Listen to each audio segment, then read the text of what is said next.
Mazi Nnamdi KANU was kidnapped under a false pretense.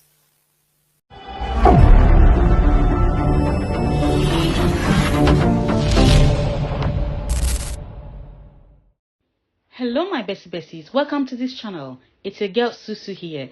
If you are not subscribed yet, please do well to subscribe, support this channel, like this video, comment and share. Thank you. The leader of the IPOB, the indigenous people of Biafra, Mazi Nnamdi KANU, was kidnapped under a false pretense in Kenya. And what does that mean? Nigeria's murderous regime under Buhari presented a false intel to the secret police of Kenya that Nnamdi KANU, if found in their country, was there to meet with the terrorist group in the country, and therefore he is a wanted man in Nigeria. Having heard that, the Kenyan secret police then targeted Nnamdi KANU, who was at the airport, by the way, after arriving in the country 3 days earlier, when he didn't sneak into their country. When Nnamdi KANU arrived in Kenya, right, he checked himself in at some point to one of their hospitals for a checkup when he wasn't feeling well. Then 3 days after, he was at the airport to pick up a friend that was also arriving in Kenya on that unfaithful day, when the supposed secret police of Kenya swooped on him under the pretense that they received an intel that Nnamdi KANU was in Kenya to meet with Al-Shabaab terrorist group in Kenya. Meanwhile, he wasn't there to meet with any terrorist group at all. Well, they found out, 7 days later, having been tortured, where Nnamdi KANU was taken to an underground cell, where he was also chained down and was being tortured for days, until they came out to say, well, the intel was wrong. At that point, Nnamdi KANU told his captor, the Kenya secret police, let me go. Now that you realize that I am not in your country to meet with any terror group or what have you. That was when he was told, sorry, we can't do that. There is some higher level of authority more interested in you. In fact, Nigeria has made them an offer. That offer is irresistible offer. In this regard, we don't have anything against you. We don't have anything against you, man. But we just have to hand you over to a team of Nigerians who are already waiting at the airport to take you to Nigeria.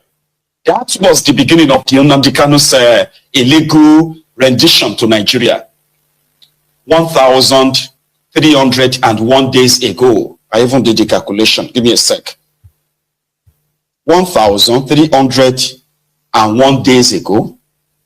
112,406,400 seconds ago. 1,873,440 minutes ago. 31,224 hours ago. In a nutshell, 1,301 days ago. Malamu, that provided the fake intel on Nnamdi KANU to the Interpol as well as the Kenyan police.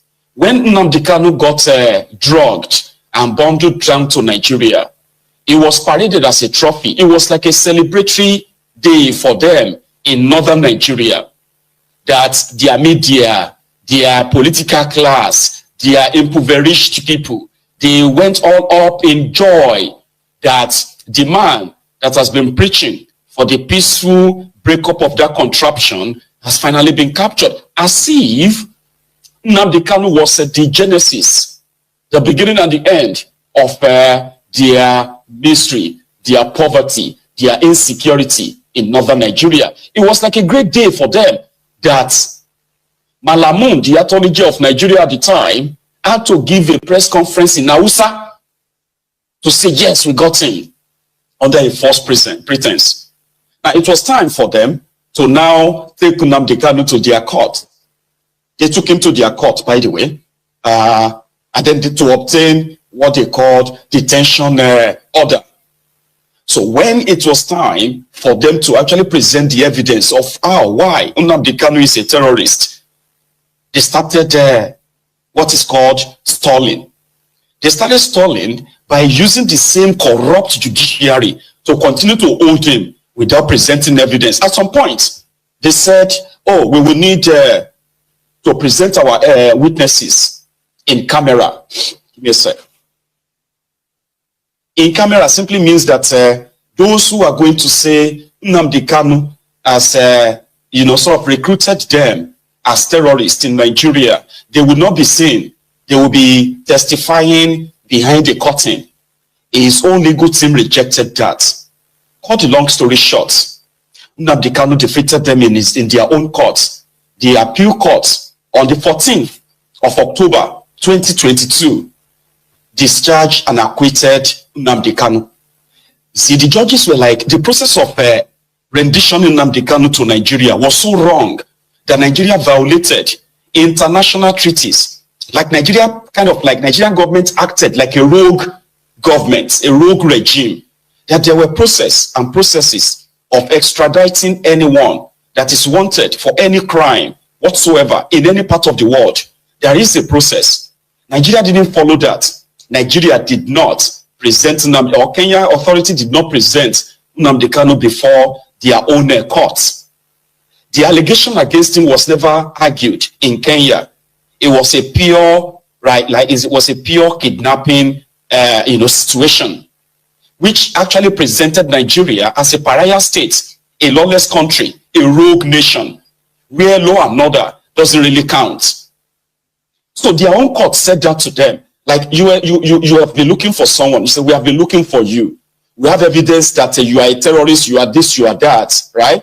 Then it came to your own court. In your own court, you were defeated. On the 14th of October 2022, the appeal court in Abuja ruled that Nnamdi KANU cannot be tried in any court in Nigeria because the process of his extradition, which is the illegal rendition to Nigeria, was so wrong that any judge, any court that entertains the trial of Nnamdi KANU is only making mockery of the judicial process in that contraption. So what happened? Malamu and his gang decided to say, they now filed what they call stay of execution. How can you file a stay of execution on the judgment of a court that says somebody is discharged, acquitted, and he must be returned back to Kenya? That's what their court says. The evidence is online. I'll probably show you some of it in this program. Return him to Kenya, then go through the normal process of extraditing him to Nigeria for whatever crime you think he is committed. But they won't do that. They relied more on their corrupt judiciary to do the dirty deals for them. Because Nnamdi KANU was not kidnapped because he's done anything wrong. He was kidnapped because, number one, he's an Igbo man.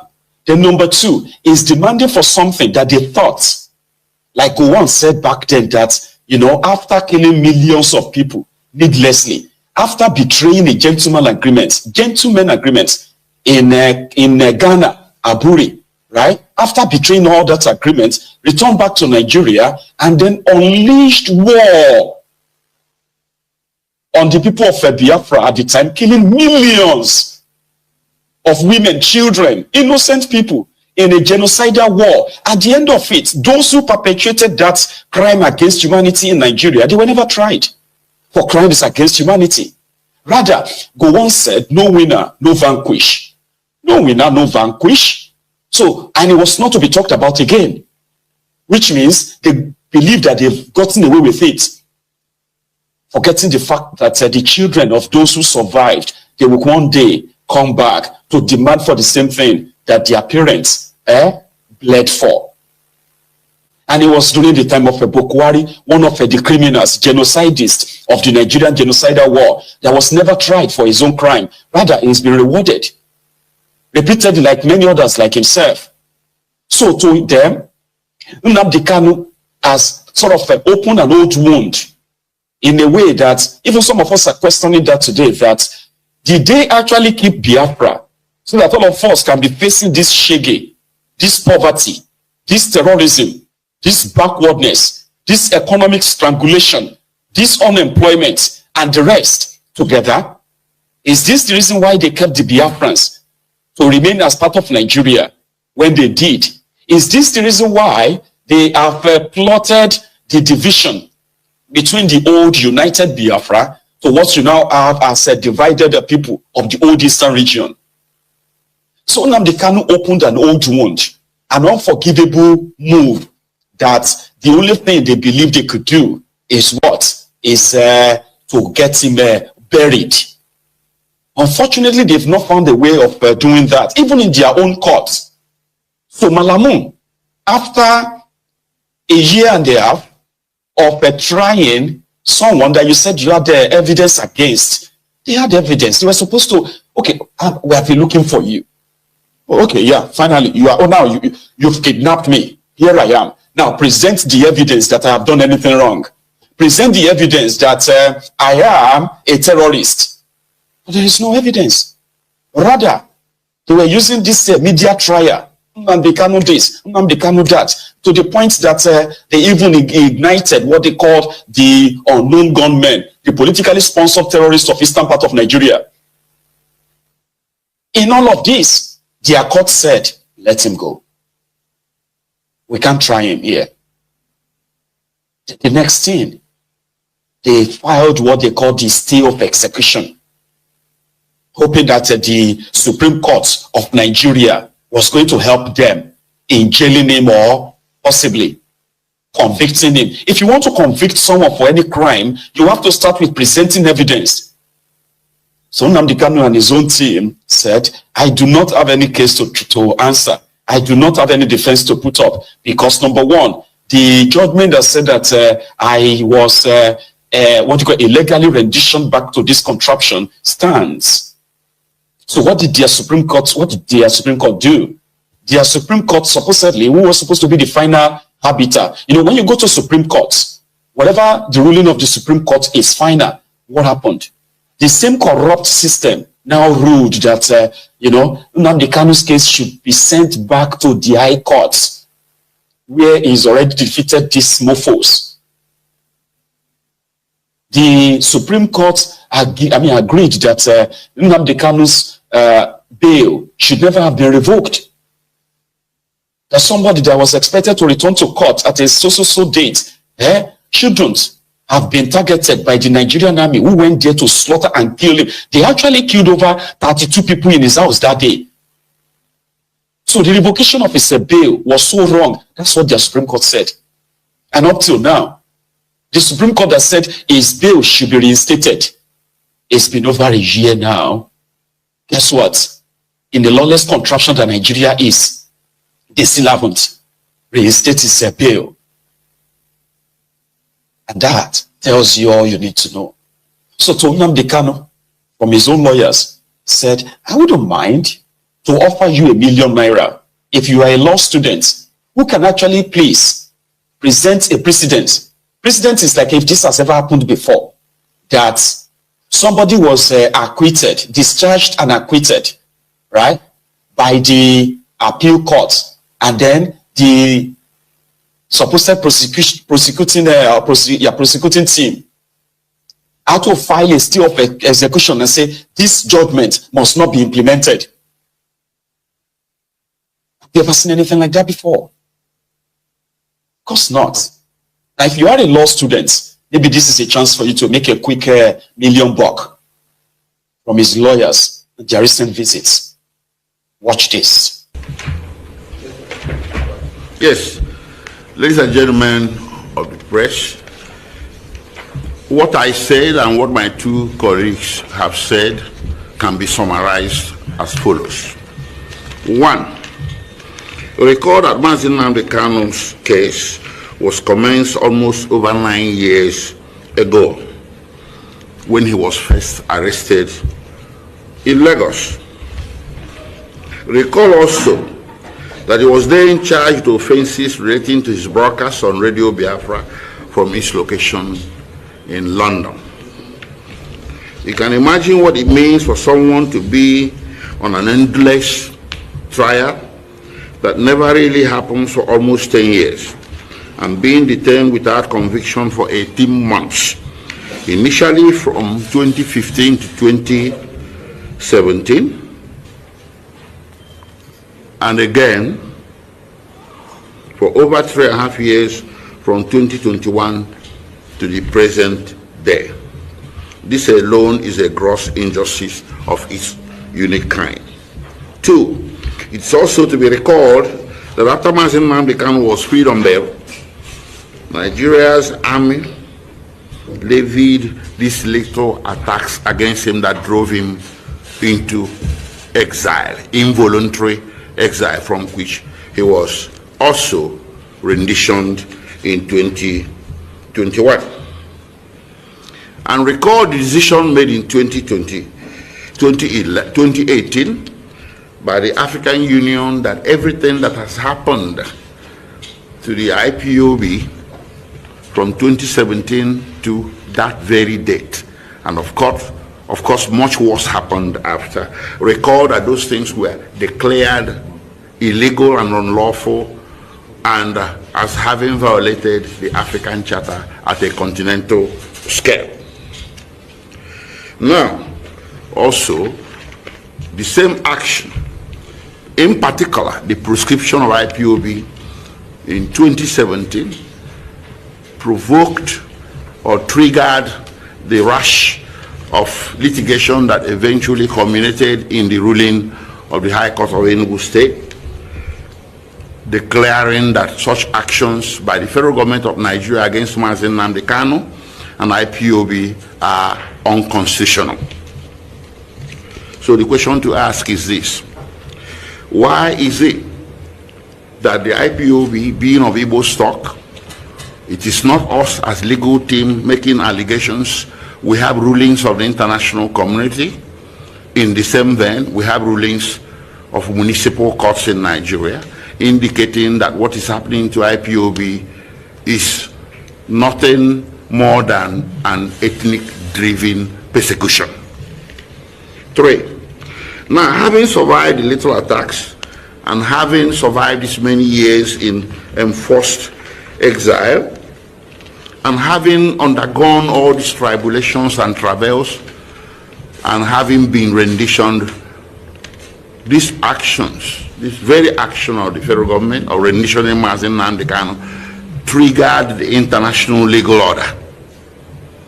In July 2022, the United Nations Human Rights Council came down with a gavel that Mazi Nnamdi KANU was extraordinarily renditioned, and that it was a violation of all canons of international law to which Nigeria is subject, and it recommended a generous compensation to be paid to him and cessation of his prosecution. That was ignored by the federal government. 4, it is noteworthy that on 29th June 2021, as indicated before, Mazi Nnamdi KANU was arraigned, well, you can say produced in court, albeit secretly, through the back door, and presented before Honorable Justice Binta Moritala Nyako, who was aware that Mazi Nnamdi KANU had counsel of record. The prosecution was aware Mazi Nnamdi KANU had counsel of record, not us, his former lawyers. And the DSS was aware of the information of his counsel of record. Everything was on file. Yet Mazi Nnamdi KANU, or the court, conducted hearing over the head of Mazi Nnamdi KANU and remanded him to DSS custody without notice to his counsel, not to talk of presence of his counsel. This is a flagrant violation of Section 36 of the Nigerian Constitution. 5, when you fast forward to October 2022, when the Court of Appeal discharged Mazi Nnamdi KANU, there was also a judgment issuing from the Federal High Court sitting in Umuahia, which had declared his rendition from Kenya as unconstitutional. It didn't stop there. It went as far as declaring his continued detention in Abuja as unconstitutional. It's unconstitutional. Let me help you, in understanding the complexity of this. It should have been very straightforward. But just remember, Nigeria is a lawless country, led by a bunch of criminals who have a lot to hide from you. According to the fearful Boko Haram's government, Nnamdi Kanu is a terrorist because he has a tool that is so powerful, more powerful than their own weaponry of war. Talking of fighter jets, bombs, APC, armored personnel carriers, including hundreds of thousands of soldiers at their own disposal. Nnamdi Kanu has one tool, and that is the truth, via a platform called Radio Biafra. And according to them, the tool in the hands of Nnamdi Kanu is so powerful enough that it can break Nigeria, and in their own statements, it can lead to another war. Why should truth lead to war? It simply means that even though they claimed the war was over, the genocidal war of 1967 to 1970, but it's obvious that it's never over. Majority of those who participated in that war, in that genocide, some of them are still alive, and they are still fighting the war in their own heads. And that is why the conversation around referendum sounds like war to them. Referendum, where people can decide if they still want to be part of this contraption or not. It's a democratic process. It's a democratic experience.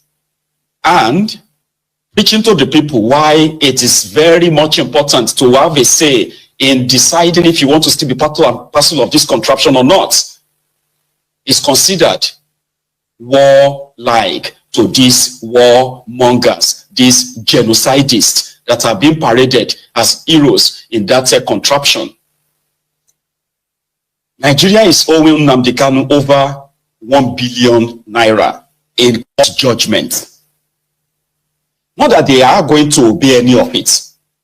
International courts, different courts, has ruled that the extraordinary rendition of Nnamdi Kanu violates international treaty.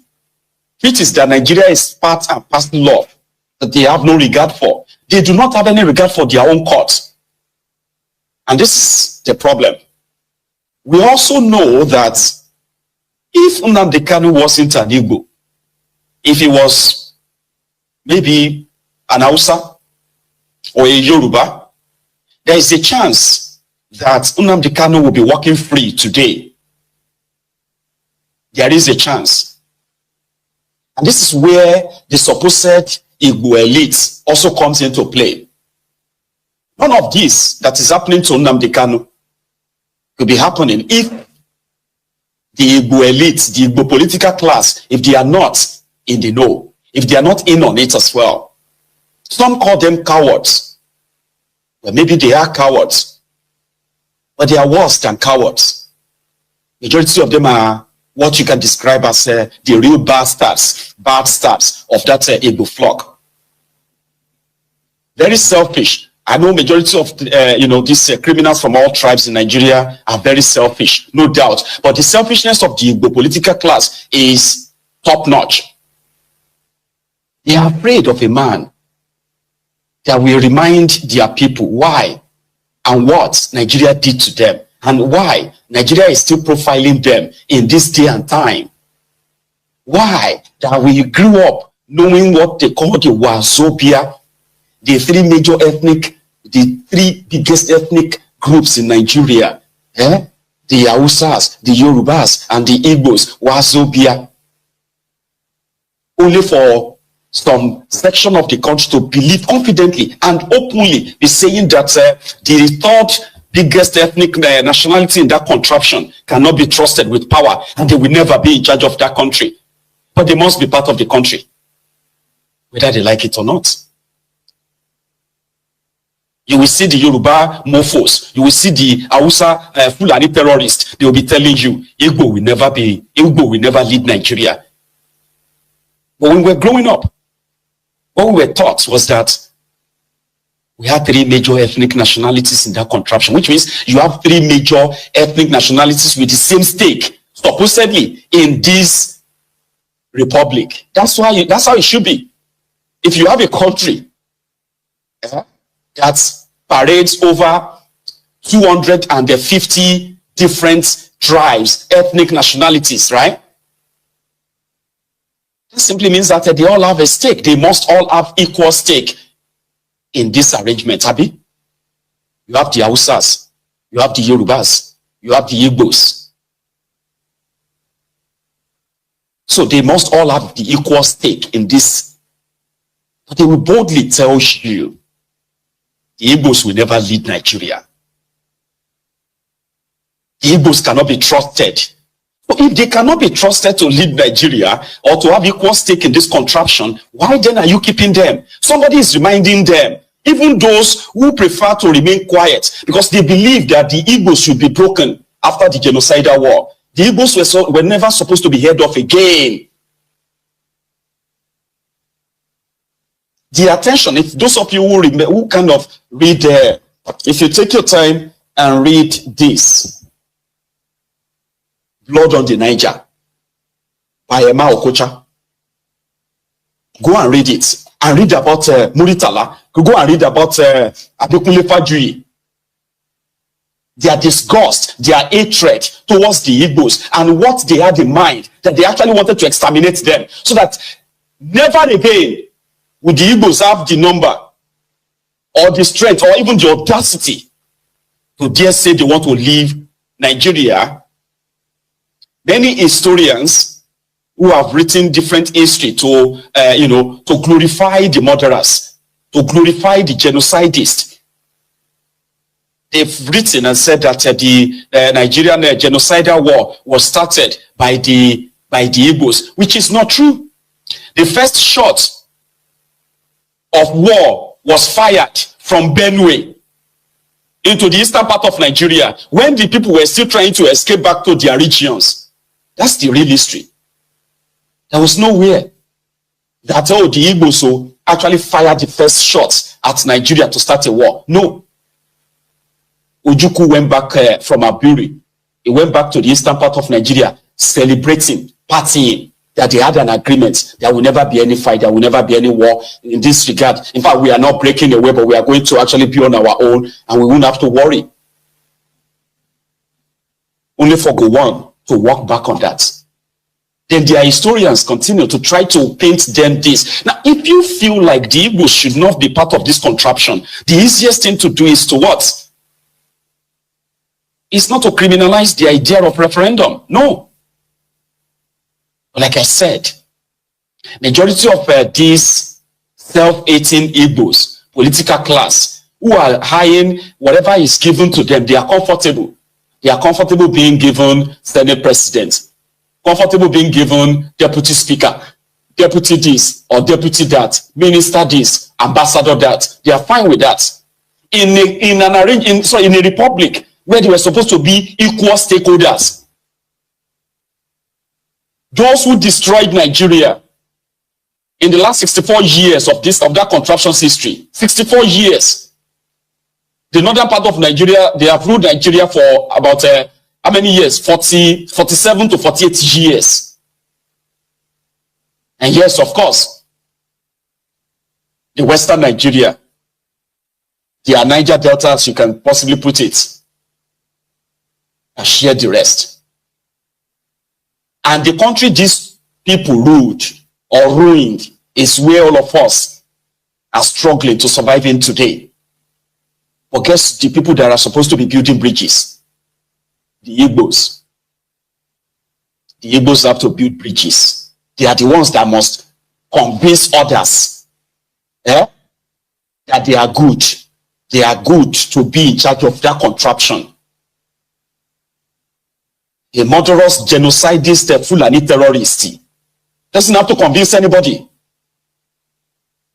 an ass-licking, duplicitous Yoruba criminal politician doesn't have to convince anybody. Since in their own minds, they have one common enemy, the Igbos. Keep them away from power, and we can keep it between ourselves. So they are raising generations of Igbos that will never possibly live like their own parents. They won't live like their own ancestors. So the point I'm trying to make here is this. I'm a Yoruba man, right? And no matter what I say about that contraption, I will never face the same treatment that they are getting at Nnamdi KANU today. No. I will never be treated like a second-class citizen in that place. But you have a place that was supposed to be like, oh, we all have, all of us must have equal stake. We are all stakeholders here, so we must have equal stake. Nobody should be setting the rules for another. If you set any rule, that means you also must follow the same rules. So it is only the Igbos that must come and they must build bridges. They must come and convince Yorubas. They must convince the Northerners. They must convince this and that. What the heck? Why not just let them go? So every now and then, the truth which riled them up, the truth of Nnamdi KANU, the fire-blazing truth of his, that even some of his own kinsmen, Igbos, are not comfortable with. Because some of them have settled for the second place. They are fine. They will tell you, I am okay. I'm a businessman. It doesn't concern me. That's what a foolish person will say. And take a look at that contraption today. Those who have no idea of building economy, they are the ones in government. And those of you who are running businesses, you are the victims of their policies today. Because you are comfortable. Me, I'm a businessman. I'm not interested in this and that. Because you have this defeatist mentality that they want the place they want you to be. Don't be ambitious. You are an Igbo person. You must not be ambitious. Nnamdi KANU chose otherwise. That Igbo, you must be ambitious. It's either you are given your place in this contraption or you leave. And they don't want that. They don't want that. They said he's a troublemaker. A gentle Igbo, unambitious Igbo man. Is a typical Nigerian. That is what they want. Sit down there, he sits. Stand up, stand up. Oh, yeah, take that money, go and spend it. Thank you very much. And he becomes so loud and lousy. Because to him, I'm an Igbo man, I have money, I'm okay, I'm this and that, I'm not ambitious, I don't have anything with politics, I'm not interested in all of this, I'm okay like this. And he doesn't know that one single policy of any lunatic can kick him out of business, destroy his entire life, take everything away from him. This is the offense of Nnamdi KANU. This is why Nigeria spent over $2.4 million in lobbying the American lobbyists to help them lobby the American Congress in order to help them sort of proscribe the IPOB. They failed. Fulani terrorists are slaughtering people. They are the fourth deadliest terrorist group in the whole world. There is a record for that. But Nigerian government is shielding them while they are in America, paying over $2.4 million, lobbying the congressmen in America to help them put the name of IPOB in the names of terrorists, world terrorists. Why the real terrorists that are beheading people, slaughtering people, sending people, millions of people into the IDP camps, destroying villages, are never proscribed. This is Nigeria. And today, if you are a lawyer or a student lawyer, I'll be a law student, can you please come out and please take this offer? There is ₦1 million for grab. ₦1 million to show to us any precedents of where a court ruled, acquitted, and discharged someone. And then they had to file a stay of execution. A stay of execution of that court's judgment. If you can, show us, please take the offer. Nigeria is a lawless place. They have fed you with so much propaganda, hatred. And you know what they say? That those who fail to learn from history, they are bound to repeat it. Nigeria is currently on edge right now. Nigeria is more divided than ever. The level of pronounced hatred that APC have kind of like planted in the system has never been seen before. The hatred towards one another. We have never seen anything like this before. 9 years of APC, Nigeria is more divided, more poorer, more terrorized than ever. Where do you think that's going to end? Where do you think this is headed?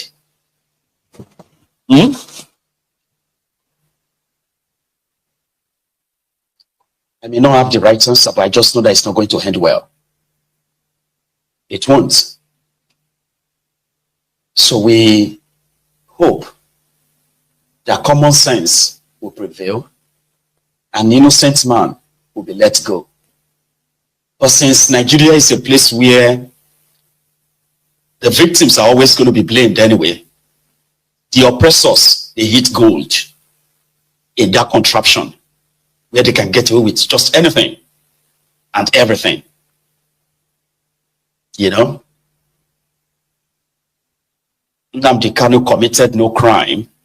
And if he did commit any crime, the right thing to do is to present the evidence. And you don't do that by also committing an illegality, kidnapping someone, violating international treaties, and then believing that nothing will happen because you are almost a pariah state, a lawless country that is now being led by a drug dealer. Do you think the world doesn't know? The world does know. You know? And it is always turn by turn Nigeria Limited anyway. As they say, injustice to one is injustice said to all. Injustice anywhere is injustice everywhere. Denial of justice anywhere is